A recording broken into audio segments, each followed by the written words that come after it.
तिब्बत के रहवासी संत श्री मिलारेपा जी ने कैलाश पर्वत पर चढ़ाई की थी। ऐसा कहा गया कि वे इस यात्रा में सफल रहे।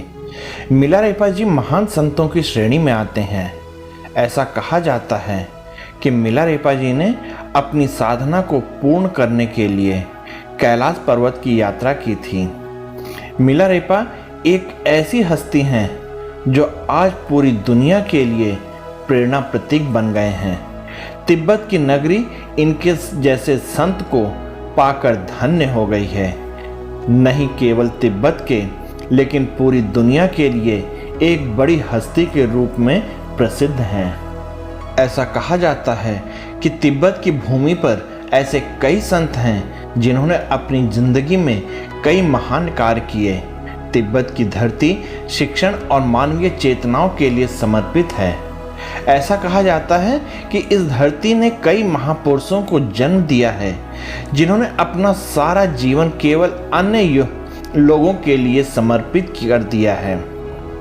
इन्हीं महापुरुषों में ऐसे एक थे मिलारेपा जी।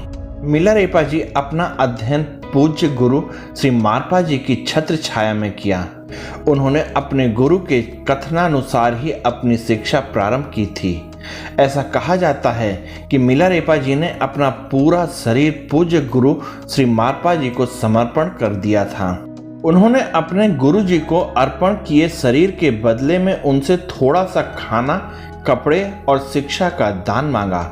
मिलारेपा जी ने अपने चाचा चाची समेत करीब 10 से 20 लोगों को अपनी तंत्रिक विद्या से ओलावृष्टि करके मौत की नींद सुला दिया।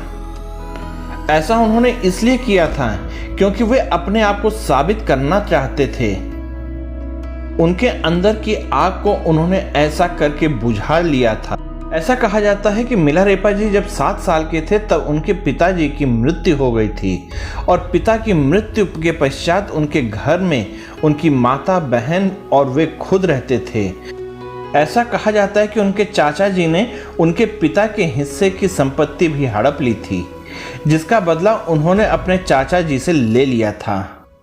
उनकी माता जी को कई परेशानियों से जूझना पड़ा। वे अपने बच्चों को बड़ी मुश्किल से संभालती थीं।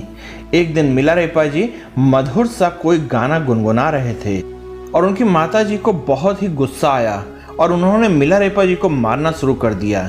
वे मिलारेपा जी को केवल एक ही बात समझाना चाहती थी कि उन्हें इस तरह बैठना नहीं है। उन्हें अपने पिता के मौत के बाद जो उनके परिवार के साथ गलत हुआ था उसका उन्हें बदला लेना था। उन्हें आगे अपने परिवार को संभालना था, जबकि उन सब चीज़ों का बदला वो ले चुके थे। कैलाश पर्वत की यात्रा के लिए उन्हें उनके गुरु जी मारपा ने आज्ञा दी थी। वे चाहते थे कि मिलारेपा जी अपनी पूरी शिक्षा प्राप्त करें। मिलारेपा जी ने अपने गुरु की आज्ञा लेकर वहाँ से अपनी कैलाश यात्रा शुरू कर दी। ऐसा कहा जाता है कि उनकी इस यात्रा में कुछ अनुयायी भी उनके साथ थे। उन्होंने कैलाश पर्वत पर पश्चिम की ओर से चढ़ाई की। इस यात्रा में उन्हें अपने बौद्ध धर्म के प्रचारक नरोवान जी मिले। नरोवान जी अपने धर्म संप्रदाय को बड़ी ही महत्व देते थे। वे अपने धर्म के जाने माने विशेषज्ञ माने जाते थे। जब वे मिलारेपा जी से मिले तब उन्हें मिलारेपा जी से उनका धर्म के बारे में पूछा। तब उन्हें पता चला कि मिलारेपा जी बौद्ध धर्म के थे। नरोवान जी ने मिलारेपा जी के सामने एक शर्त रख दी, जो इस शिखर पर पहले पहुंच गया उसका कैलाश पर्वत पर वर्चस्व होगा। मिलारेपा जी ने नरोवान जी की शर्त मान ली। अब हुआ यह कि नरोवान जी तो आगे बढ़कर चढ़ाई की ओर बढ़ने लगे और वे काफी दूर तक पहुंच चुके थे। यहाँ तक कि वे पर्वत के शिखर के काफी नजदीक पहुंच चुके थे और मिलारेपा जी अभी यहाँ आराम ही कर रहे थे। तब उनके किसी अनुयायी ने उन्हें जगाया और उन्हें बताया कि नरोवान जी पर्वत के शिखर के काफी नजदीक पहुंच चुके थे।